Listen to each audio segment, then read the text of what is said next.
Okay, सो यहाँ पर initiative हुआ है यूएनडीपी इंडिया का, United Nations Development Programme India. ये इंडिया वाले की बात हो रही है, जिसका हेड ऑफिस न्यू दिल्ली में है। इसने कोलैबोरेशन किया है किसके साथ? Department of Animal Husbandry and dairy, जो कि हमारे ministry of Fisheries, Animal Husbandry and Dairy के अंतर्गत आती है। और इसमें ये काम कर रहे हैं वैक्सीन कोल्ड चेन मैनेजमेंट पे। वैक्सीन कोल्ड चेन मैनेजमेंट क्या है? वैक्सीन्स का जो इफेक्टिवनेस है वो बरकरार रहे और वो एनिमल्स तक पहुंचाई जाए, दूर दराज जहाँ पर जगह है जहाँ पर वैक्सीन्स जल्दी से अवेलेबल नहीं होती। सो एनिमल्स के वेलफेयर के लिए ये एक इनिशिएटिव लिया गया है जो काफ़ी इम्पोर्टेंट है। और इसके साथ में आप भी यहाँ पर वैक्सीन लगवा सकते हो, क्योंकि प्यारे से पपी की रिक्वेस्ट है यहाँ पर। ओके, तो अब इसकी हम पूरी डिटेल न्यूज़ देखते हैं आगे।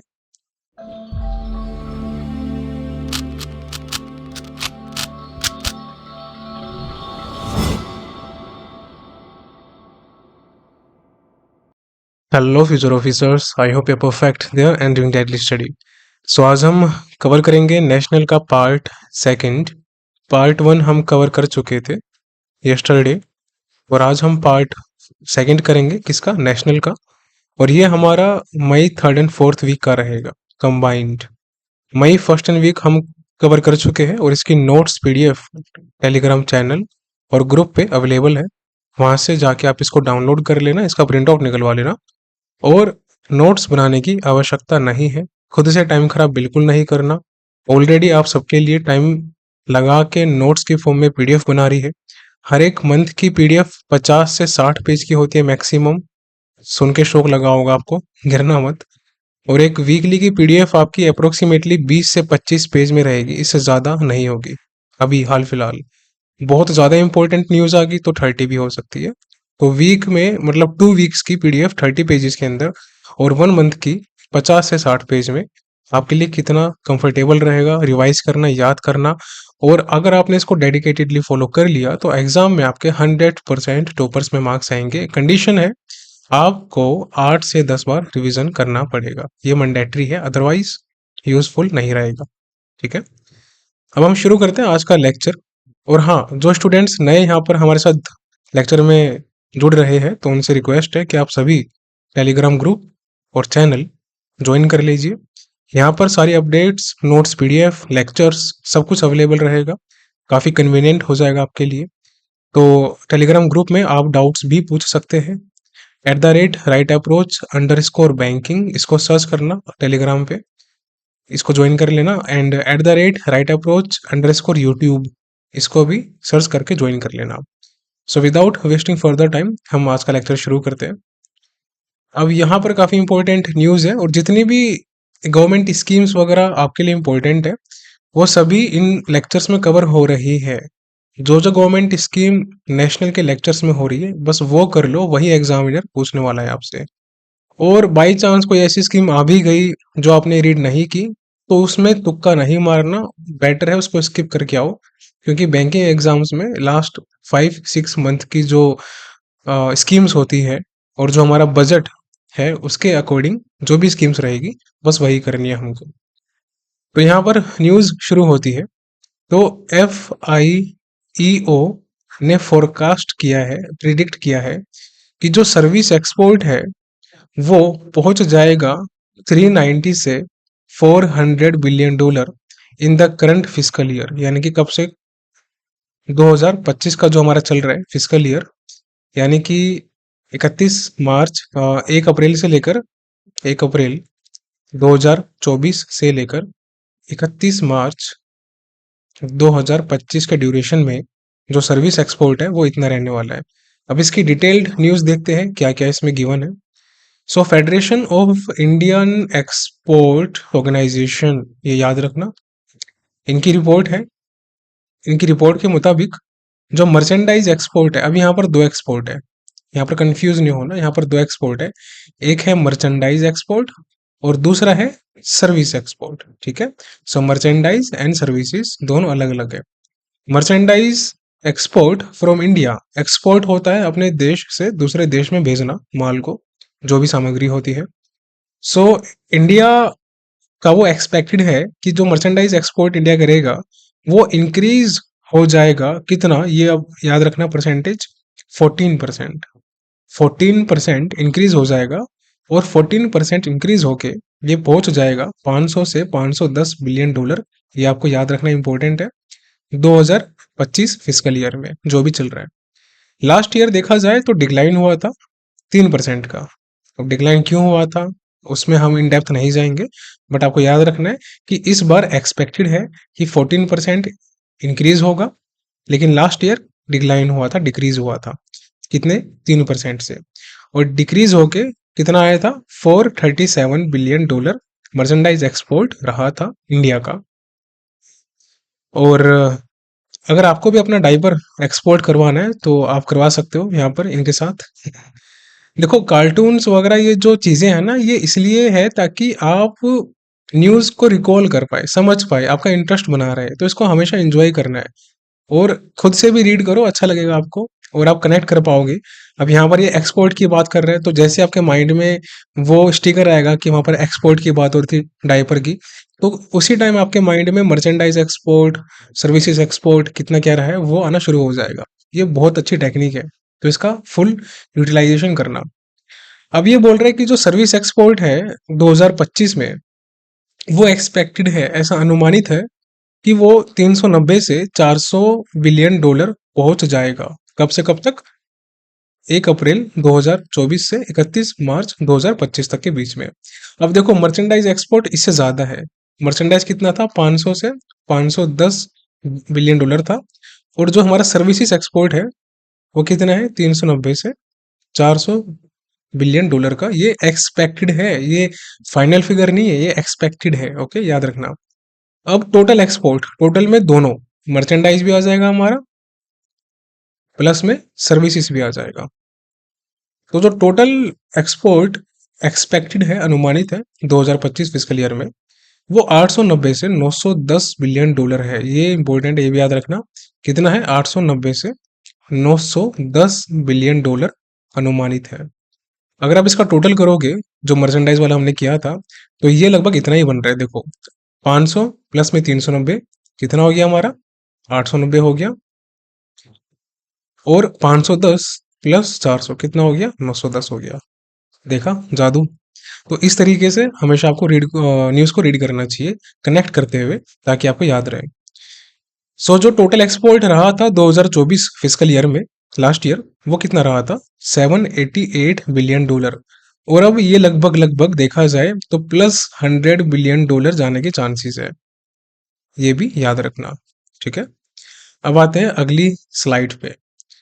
सो Federation of Indian Export Organisation, तो Federation of Indian Export Organisation ने सजेस्ट किया है कि इंडिया को एक एक्सपोर्ट डेवलपमेंट फंड इस्टेब्लिश करना चाहिए। किस चीज के लिए, जो कि एमएसएमईज को सपोर्ट करे।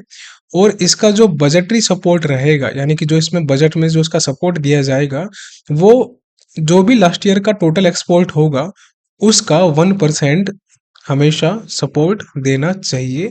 ये रिकमेंडेशन थी FIEO की, Federation of Indian Export Organisation. ये इंपॉर्टेंट है बहुत ज्यादा, इसको याद रखना। ठीक है, एग्जाम में पूछ सकता है आपसे। तो 1% याद रखना किसको, MSMEs के लिए, एक्सपोर्ट डेवलपमेंट फंड। अब इसका अनुमान है कि जो इंडिया का 2029 से लेकर 2030 तक एक्सपोर्ट रहने वाला है, टोटल एक्सपोर्ट की बात कर रहे हैं, वो कितना रहने वाला है, तो ये रहने वाला है 2000 बिलियन डॉलर। कितना, 2000 बिलियन डॉलर। यानी कि 2030 फिस्कल ईयर, 2030 आते आते इंडिया का एक्सपोर्ट उस फिस्कल ईयर में 2000 बिलियन डॉलर पहुंच जाएगा, ऐसा कहा गया है। तो ये भी याद रखना, ईयर और अमाउंट कितना है टोटल, ये भी याद रखना है आपको। ठीक है, अब आते हैं अगली पॉइंट पे। जो Federation of Indian Export Organisation है, FIEO, ये अपेक्स बॉडी है, यानी कि सबसे हाईएस्ट बॉडी है जो कि एक्सपोर्ट वगैरह में डील करती है। एक्सपोर्ट में जितना भी फिगर होता है, डेटा होता है, काम करना होता है, वो सब यही करता है। और ये ministry of Commerce and Industry के अंदर आती है। ये सबसे इंपॉर्टेंट है, ये भी याद रखना, आपसे एग्जाम में पूछ सकता है कि FIO जिसने एक अनुमान किया था एक्सपोर्ट से रिलेटेड मर्चेंडाइज एंड सर्विसेज, वो कौन सी मिनिस्ट्री के अंतर्गत आती है? तो ministry of Commerce and Industry के अंतर्गत आती है, right. Ministry of Commerce and Industry के मिनिस्टर कौन है? आप मुझे कमेंट में बताओ, देखते हैं किसको पता है। और किसी को नहीं पता तो कोई इशू नहीं है, अगली बार आपको बता दिया जाएगा। FIEO Federation of Indian Export Organisation के प्रेसिडेंट कौन है? अश्विनी कुमार जी, ये हमारे प्रेसिडेंट हैं। आप यहाँ पर देख सकते हो इमेज में, ये हमारे श्रीमान अश्विनी कुमार जी FIEO के प्रेसिडेंट है। अब आते हैं अगली न्यूज़ पे। अब इस न्यूज़ में बोल रहा है कि Indian electronics and semiconductor association, याद रखना, Indian electronics and semiconductor association, इनका कोलैबोरेशन है फिक्की के साथ। फिक्की क्या है? Federation of Indian chambers of Commerce and industry. FICCI की फुल फॉर्म आपको याद होनी चाहिए, इंपॉर्टेंट है, ओके। कभी कभार आपसे एग्जाम में पूछ लेता है या पूछ भी सकता है, क्योंकि काफी इंपॉर्टेंट ऑर्गेनाइजेशन है इंडिया के अंदर। सो इनकी पार्टनरशिप में ये प्रोमोट करेंगे सेमीकंडक्टर और इलेक्ट्रॉनिक्स इंडस्ट्री इनोवेशन।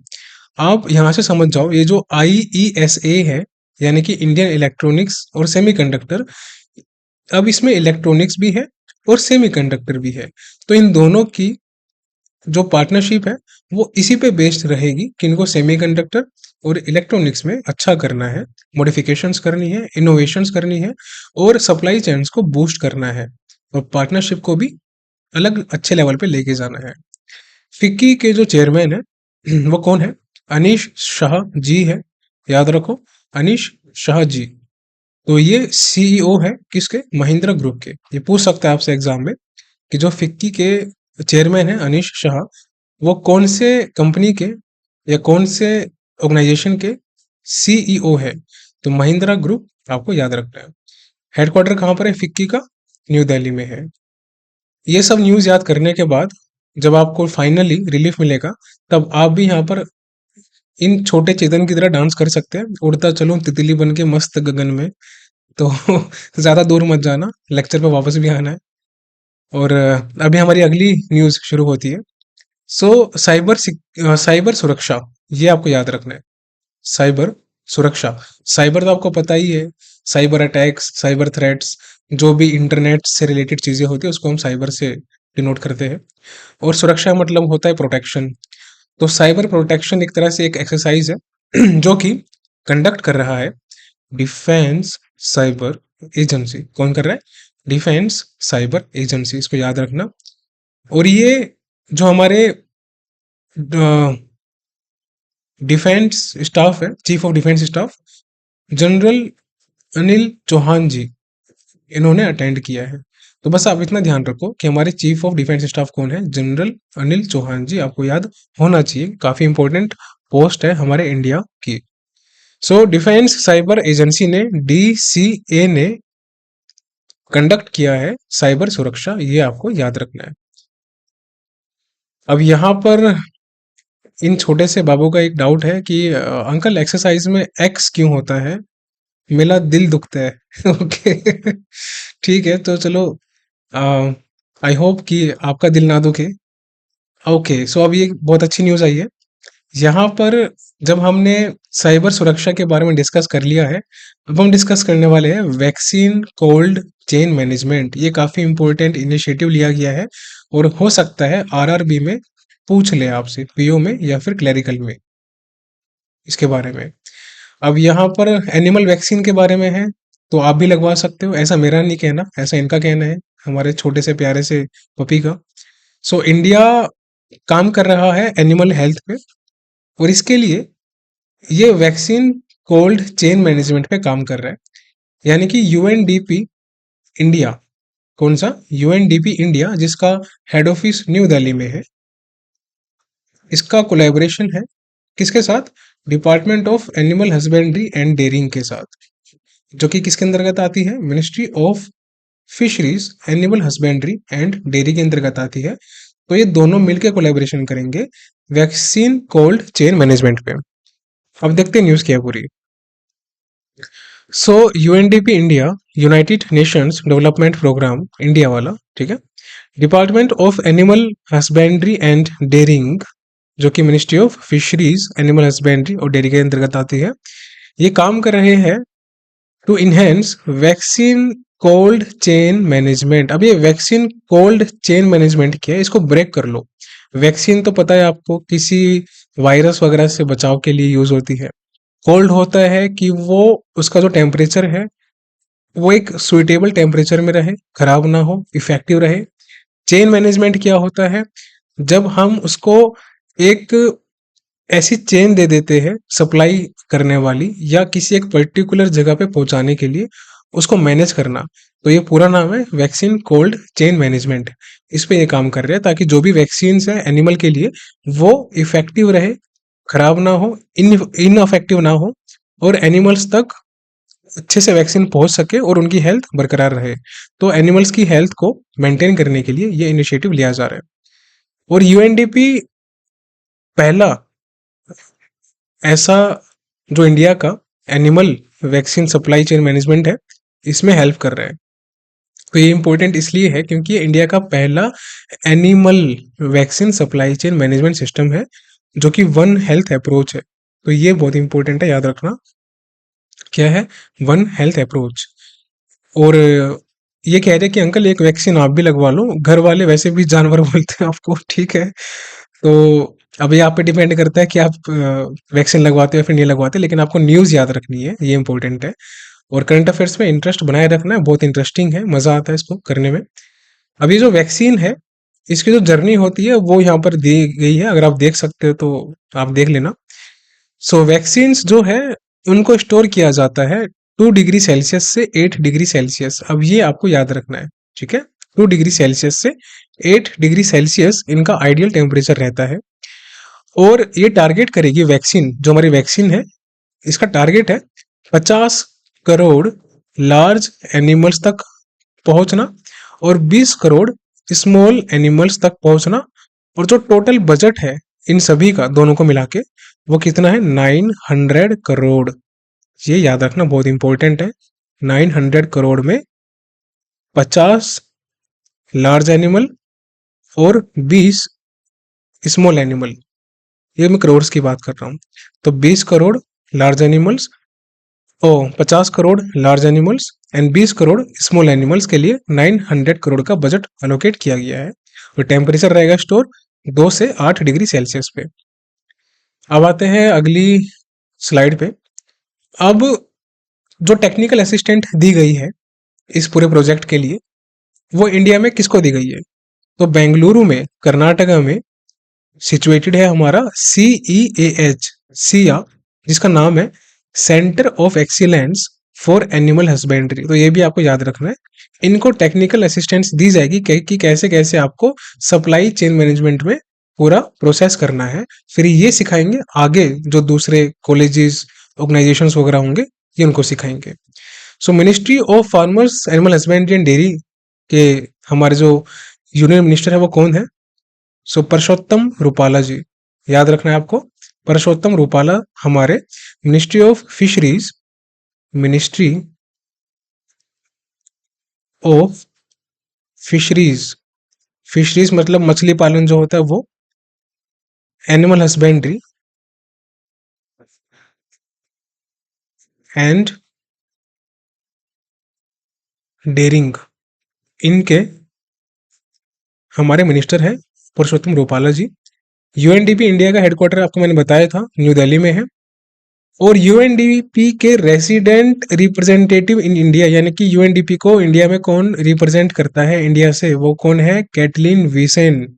ये जो हमारी मैम है ये रिप्रेजेंट करती है इंडिया में, तो ये आपको याद रखना है यूएनडीपी की साइड से।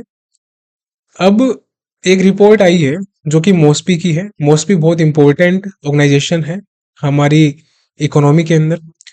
सो पीरियोडिक लेबर फोर्स सर्वे, अगर आपसे पूछा जाए कौन रिलीज करता है, तो MoSPI, Ministry of Statistics and Programme Implementation, ये इनको रिलीज करते हैं, याद रखना है मॉस्पी।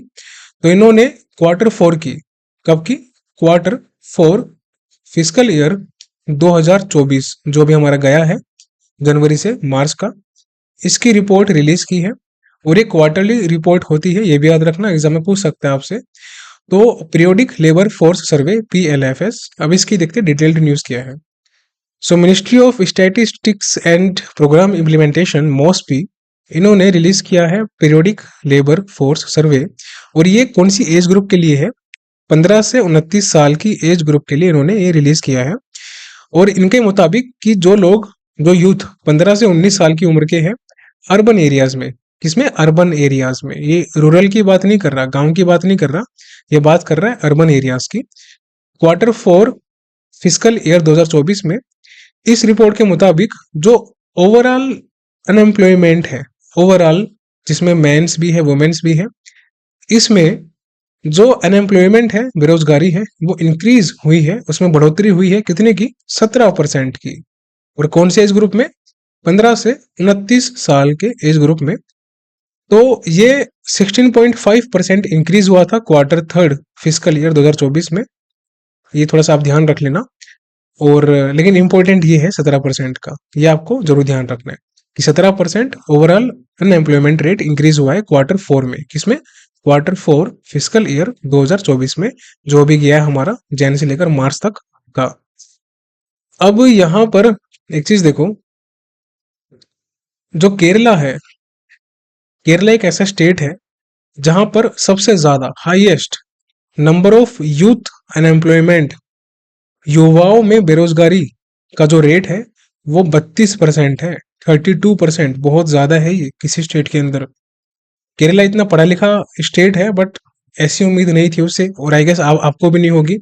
अगर आपको थी और अगर आप अभी भी अच्छे से स्टडी नहीं कर रहे, टाइम खराब कर रहे हो, तो यहाँ पर इनका कमेंट पढ़ लेना, पढ़ ले, वरना तेरी भी फोटो होगी अगली PPT में मेरी जैसी।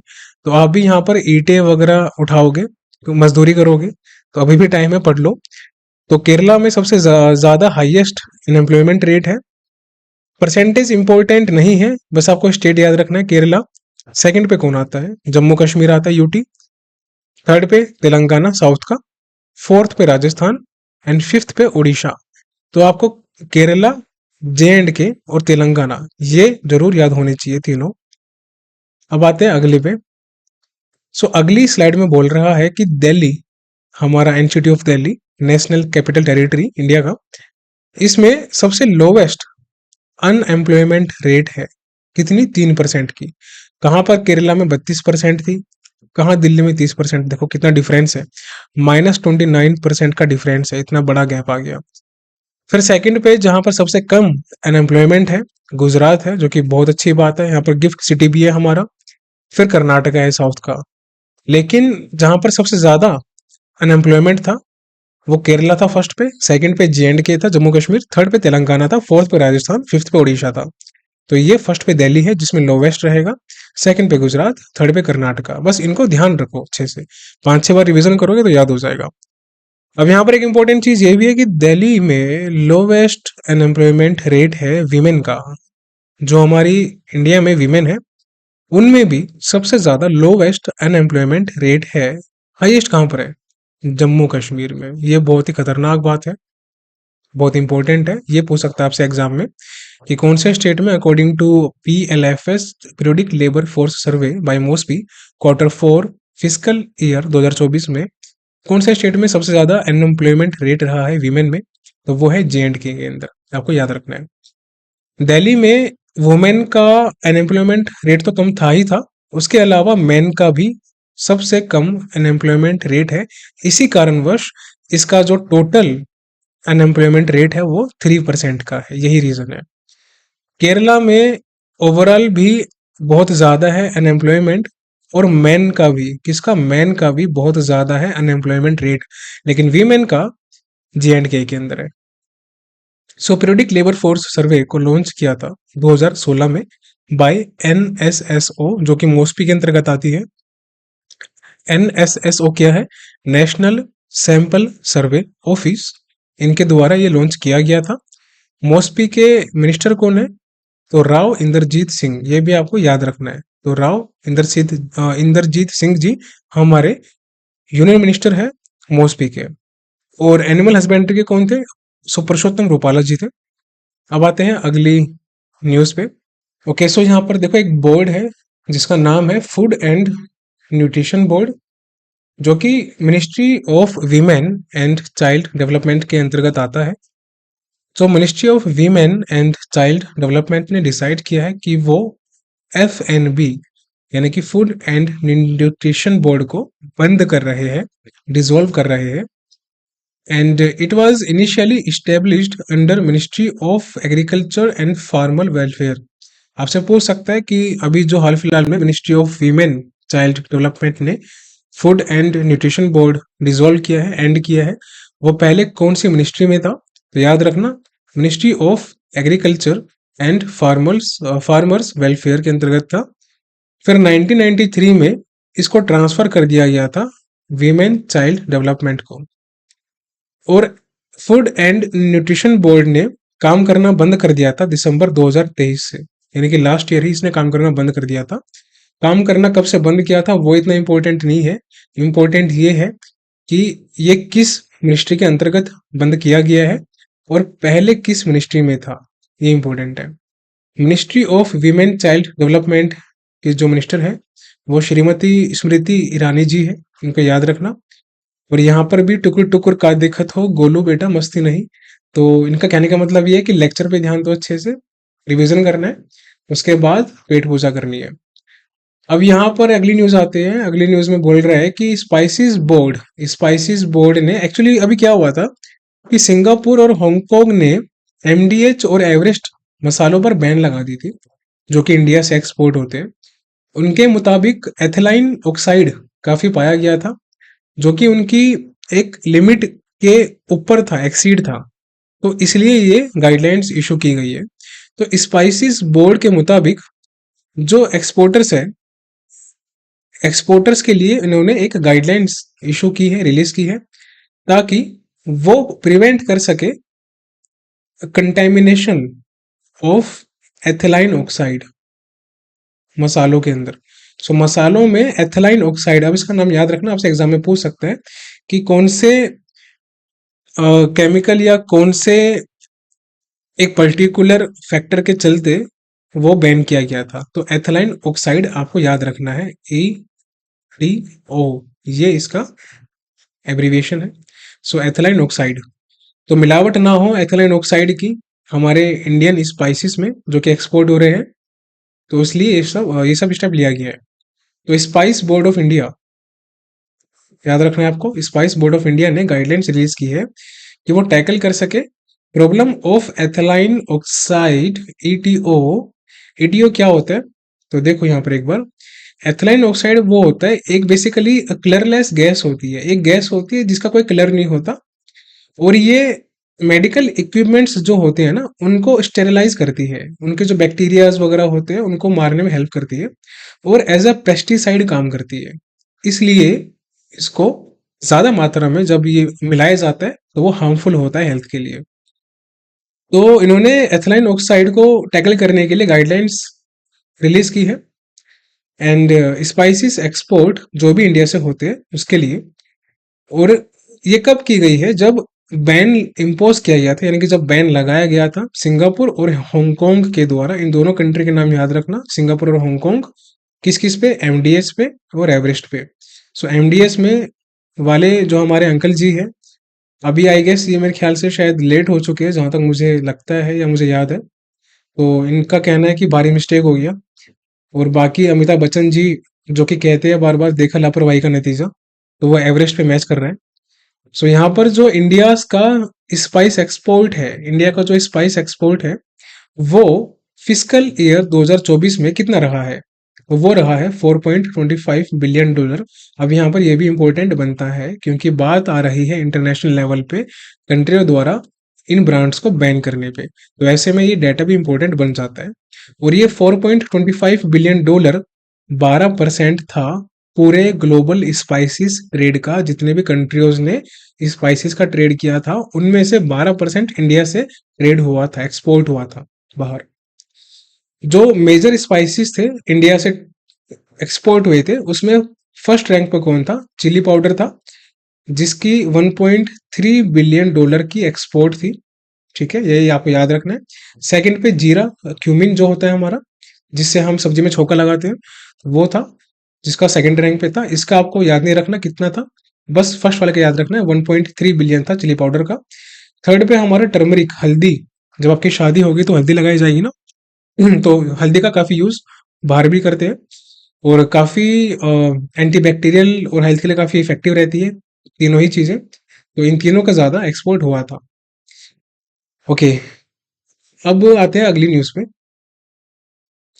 सो हमारी अगली न्यूज में गवर्नमेंट ऑफ इंडिया ने, इनके मुताबिक government of India tax collection target, यानी कि जो tax collection target government of India ने सेट किया था, वो वो मीट कर चुके हैं, यानी कि वो उनको मिल चुका है फिजिकल ईयर 2024 का, यानी कि मार्च 2024 तक के लिए, जो कि 34.38 ट्रिलियन रुपए था। कितना था? 34.38 ट्रिलियन रुपीज। ये आपको याद रखना है, ये रुपीज में था। और टैक्स बेसिकली बहुत ज्यादा दुखी करता है लोगों को। और इस बच्चे का भी पैसा निकाल लिया जेब से। अब इसको चिंता हो रही है कि मेरे 10 रुपए के तुरतुरे भी रह गए। तो अगर आपके भी कुरकुरे रह जाएंगे तो आप देख लेना, अपने पैसे को ज्यादा गिरने मत देना।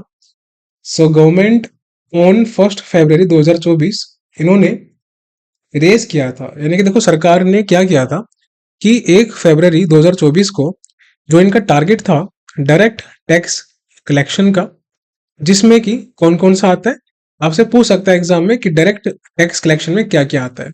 तो वो आता है, एक तो इनकम टैक्स आता है हमारा, जो भी हम इनकम जनरेट करते हैं उसमें जो टैक्स लगता है वो। कॉर्पोरेट टैक्स आता है, और जो भी हम सामग्री खरीदते हैं, एसेट्स खरीदते हैं, गाड़ी वगैरह ये सब, वो भी हमारा डायरेक्ट टैक्स के अंदर आता है। ये 19.5 ट्रिलियन रुपी इंडिया ने बढ़ाया था। इनका टारगेट था कि इतना हमको अचीव करना है टैक्स कलेक्शन। और इनडायरेक्ट टैक्स, जिसमें कि जीएसटी आता है, जब भी आप कोई चीज खरीदते हो, कोई सामान खरीदते हो, उसका जो पैसा होता है, जैसे बिस्किट्स, कुरकुरे, चिप्स, ये सब चीजें, तो उनका टैक्स जीएसटी जो होता है, या फिर रेस्टोरेंट वगैरह का जो भी, प्लस कस्टम्स जो हमारी होती है, एक्सपोर्ट इंपोर्ट जो आता है, और एक्साइज डिपार्टमेंट। तो इन तीनों का जो कलेक्शन होता है वो आता है हमारा इनडायरेक्ट टैक्सेस में। इसको कम कर दिया था, कितना? 14.8 ट्रिलियन रुपी। अब यहाँ आपको याद ये रखना है कि इंडिया ने 1 फरवरी 2024 को टारगेट किया था कि वो डायरेक्ट टैक्स कलेक्शन को रेज कर देंगे 19.5 ट्रिलियन पे, और इनडायरेक्ट टैक्सेस को लोअर कर देंगे 14.8 ट्रिलियन पे। अब यहाँ पर इंपॉर्टेंट क्या है एग्जाम के लिए? इंपॉर्टेंट ये है कि इंडिया का टैक्स कलेक्शन टारगेट क्या था फिजिकल ईयर 2024 का, वो आपको याद रखना सबसे पहले। सो 34.38 था। बाकी आप इतना ध्यान रखोगे 19.5 15 के अराउंड, तो भी बहुत है। अब आते हैं अगली न्यूज पे। सो गवर्नमेंट ने प्रपोज किया है नया एक्सप्लोजिव लॉ। जितने भी ये बारूद वगैरह या एक्सप्लोजिव आइटम्स होते हैं ना, उनके लिए नया अमेंडमेंट किया है। और ये एक पुराना एक्ट है, एक्सप्लोजिव्स एक्ट 1884, इसको रिप्लेस करेगा। अब देखते हैं पूरी न्यूज क्या है। So Department for Promotion of Industry and Internal Trade, जो कि डीपीआईआईटी है, जो कि Ministry of Commerce and Industry के अंतर्गत आती है, इन्होंने प्रपोजल दिया है कि जो फाइन्स वगैरह होंगे, पेनल्टीज होगी वायलेट करने पे, रेगुलेशंस को, रूल्स को, वो इंक्रीज कर दिए जाएंगे। और साथ ही साथ में जो लाइसेंस देने की प्रक्रिया है उसको बेहतर किया जाएगा अंडर न्यू एक्सप्लोजिव बिल 2024। ये आपको याद रखना है। और किसको रिप्लेस करेगा ये भी याद रखना है, एक्सप्लोजिव्स एक्ट 1884। ये आपको भूलना नहीं चाहिए, इसको भी याद रखना। अभी देखा जाए एट प्रेजेंट, तो Petroleum and Explosives Safety Organisation, PESO, पैसा सा बना है पैसो, पैसा पैसा पैसो। सो पैसो जो है वो रेगुलेटरी बॉडी है, जो कि लाइसेंस इशू करती है किस चीज के लिए? इंपोर्ट, एक्सपोर्ट, सेल और मैन्युफैक्चरिंग के लिए। देखो, जब आप कोई भी एक्सप्लोसिव मटेरियल मैन्युफैक्चर करोगे, बनाओगे उसको, तो ऑब्वियस सी बात है, उसको सेल करने के लिए आप एक्सपोर्ट भी करोगे, या फिर सेल करने के लिए आप अपनी कंट्री में उसको भेजोगे, या फिर आप उसको इंपोर्ट भी करवा सकते हो। तो एक्सपोर्ट, इंपोर्ट, सेल, मैन्युफैक्चरिंग का जो भी काम होगा, उसका जो रेगुलेशन करेगा वो Petroleum and Explosives Safety Organisation करेगा, जो कि डीपीआईआईटी के अंतर्गत आती है। ये याद रखना, आपसे एग्जाम में पूछ सकता है कि कौन रेगुलेट करता है लाइसेंस इशू करना फॉर एक्सप्लोसिव मटेरियल्स, तो वो करता है पैसो।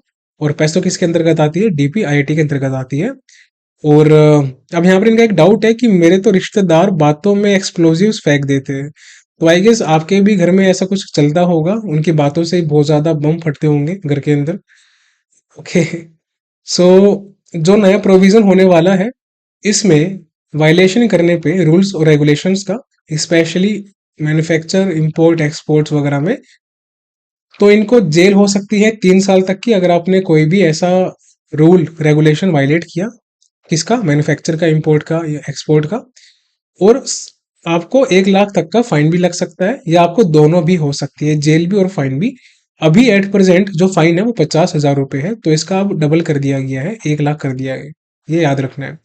अगर कोई भी व्यक्ति या कोई भी एक पर्टिकुलर कंपनी या कुछ भी हो सकता है एंटिटी, अगर वो पाई जाती है सेलिंग करने में, यूजिंग करने में, उसका इस्तेमाल करने में, उसको रखने में और ट्रांसपोर्ट करने में, किस चीज को? एक्सप्लोजिव्स को, और रूल्स रेगुलेशंस को वायलेट करती है, यानी कि जो रूल्स रेगुलेशन बनाए गए हैं, अगर आप उसके अंदर काम करते हो तब तो ठीक है। अगर आपने वो वायलेट किए, उसका उल्लंघन किया, तो फिर आपको जेल हो सकती है 2 साल तक की। किस चीज के लिए? सेलिंग, यूजिंग, पोजेशन, ट्रांसपोर्टेशन वगैरह के लिए। और 50,000 तक का फाइन भी हो सकता है, और दोनों भी हो सकता है। अभी फाइन जो है वो 3,000 रुपए का है। तो 47,000 से ये इंक्रीज फाइन किया जाएगा, ऐसा प्रपोजल दिया गया है। तो याद रखना, मैन्युफैक्चरिंग, एक्सपोर्ट, इंपोर्ट पे 3 साल तक की जेल, 1 लाख का फाइन या फिर दोनों। और सेलिंग, यूजिंग, पोजेशन वगैरह पे या फिर ट्रांसपोर्टेशन पे 2 साल तक की जेल, 50,000 तक का फाइन या फिर दोनों। अभी जो फाइन है सेलिंग वगैरह पे वो 3,000 का है, और अभी जो फाइन है मैन्युफैक्चर, इंपोर्ट वगैरह पे वो कितना है? 50,000 है। तो आपको दोनों याद रखना है अच्छे से। और यहाँ पर अगर आपने कोई भी ऐसा काम किया जिससे कि उल्लंघन हुआ, मान लो आप अपने पास कोई भी ऐसा एक्सप्लोजिव बारूद या बम रखते हो, तो जेल में जाने के बाद आप ऐसा गाना गाओगे, स्पाइडरमैन स्पाइडरमैन तूने चुराया मेरे दिल का चैन। ठीक है। तो जरूरी है कि जो वायलेशन है इसके अंतर्गत आप जो भी रूल्स रेगुलेशन है इसका आप वायलेशन ना करें। अब आते हैं अगली रिपोर्ट पे।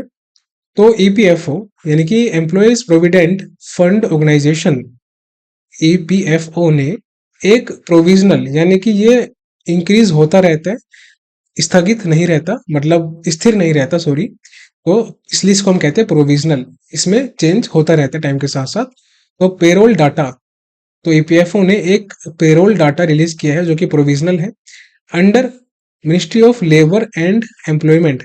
जो हमारा ईपीएफओ है वो ministry of labour and employment के अंतर्गत आता है, ये याद रखना, अच्छे से भूलना मत।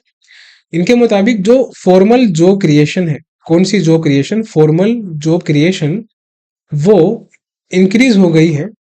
जो एनरोलमेंट है उनका ईपीएफओ में वो इंक्रीज हो गया है। कितना?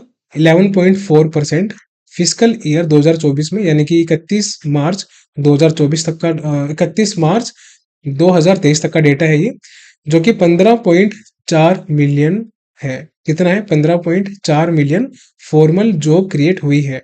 10 मिलियन में होता है 1 करोड़, तो लगभग यहाँ पर देखा जाए तो 1,54,00,000 इतनी फॉर्मल जॉब क्रिएट हुई है। ओके। और फिजिकल ईयर 2023 में कितनी थी ये? 13.85 थी, और अब 24 में कितनी हो गई है? 15.4 हो गई है। तो इन दोनों को ध्यान रखना, इंपॉर्टेंट है ये।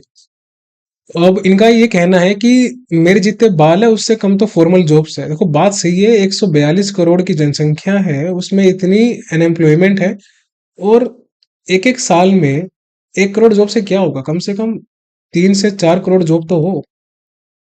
कहने का मतलब ये है। सो याद रखना, 15.4 मिलियन जॉब क्रिएशन हुई है फॉर्मल 2024 में फिजिकल ईयर, और 13.9 लगभग 2023 में थी। अब आते हैं लास्ट न्यूज पे आज की। सो इंडियन एयरफोर्स ये पहले ही चेतावनी दे रहे हैं, सामने से हट जाओ, मैं टक्कर मार दूंगी। अब देख लो, आप सामने मत आना। अब पहले इस न्यूज़ को सुन लो, फिर आपको याद भी करनी है। तो इंडियन एयरफोर्स का पहला इमरजेंसी मेडिकल रिस्पॉन्स सिस्टम, जो कि एक टेलीफोनिक सिस्टम है, टेलीफोन के जरिए आप 24/7 डॉक्टर से कंसल्ट कर सकते हैं, डॉक्टर्स को बुला सकते हैं। तो इंडियन एयरफोर्स ने पहला EMRS emergency medical response system इनोग्रेट किया है। कहाँ पर? बेंगलुरु कर्नाटका में। जगह याद रखना बहुत इंपॉर्टेंट है। और किसने किया है? इंडियन एयरफोर्स ने किया है। आर्मी नहीं है ये, और ना ही ये नेवी है, ये है इंडियन एयरफोर्स। कभी भी एग्जाम में याद करना हो तो इस फोटो को याद कर लेना, आपको याद आ जाएगा। सो 24/7 टेलीफोनिक मेडिकल हेल्पलाइन है, जो कि IAF पर्सनल, जो भी IAF के हमारे पर्सनल्स होंगे, सोल्जर्स होंगे, उनकी फैमिलीज को और उनकी हेल्प करने के लिए कोई भी मेडिकल असिस्टेंट्स या फिर टीम को ये प्रोवाइड करेगा।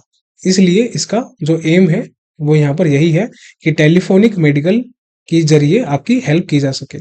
अभी हमारी न्यूज़ खत्म होती है, अब हम आएंगे अगली न्यूज़ पे मंडे को, जो कि हमारी बैंकिंग की न्यूज़ होगी, फिर RBI की न्यूज़ होगी, then international, then acquisition, science and tech, etcetera etcetera. तो आई होप आपको लेक्चर पसंद आया होगा। लेक्चर पसंद आया हो तो लाइक जरूर करना, अपने फ्रेंड्स के साथ वीडियो को शेयर करना, और PPT आपको इस लेक्चर की टेलीग्राम चैनल और ग्रुप दोनों पे मिल जाएगी। तो टेलीग्राम चैनल को सर्च कर लेना @RightApproach_YouTube, ये बीच में अंडरस्कोर लगाना मत भूलना, ये वाला जो है। और यहीं पे ग्रुप जो है हमारा @RightApproach_Banking, इन दोनों को ज्वाइन कर लेना। और यहाँ से आपको सारी PPT और इस लेक्चर की नोट्स PDF भी सेंड कर दी जाएगी रात तक।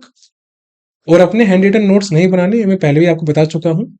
ओके, सो मेक श्योर कि आपको अपना टाइम ना खराब करना पड़े इसके अंदर।